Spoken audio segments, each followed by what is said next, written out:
Micra stands for the Medical Injury Compensation Reform Act that came down in the mid-1970s when Jerry Brown was governor the first time, and the theory behind the Micra Cap, which is $250,000 for a general damage claim, regardless if someone is paralyzed or killed, for the negligence of a doctor. And the idea behind it was there was a suggestion that insurance premiums were going up for doctors in the state of California, and they had to put this cap in order to keep doctors practicing medicine and to be able to get insurance.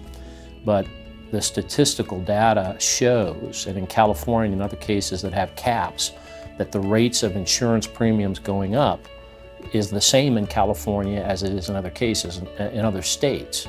And what that means is the medical insurance carriers are gathering huge profits, and the claim that this cap was necessary in order to keep insurance rates down and keep doctors practicing is essentially untrue.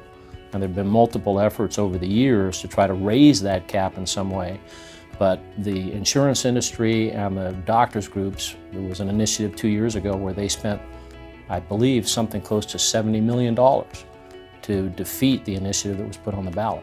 So the reality of the cap now is it makes it very, very difficult for people to find lawyers if they have a medical malpractice case. The Micra Cap doesn't apply to economic damages, as an example. So if you can no longer work, the economic damages you have from not being able to work, you can recover whatever that is. But the Micra Cap in medical scenarios doesn't apply to cases, for example, of battery.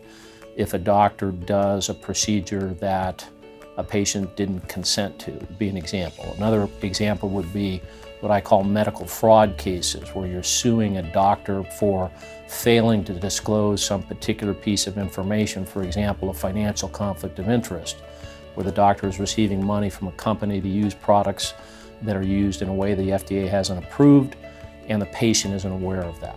So the Micra Cap doesn't apply to fraud or battery or things like that, but straight medical negligence it does.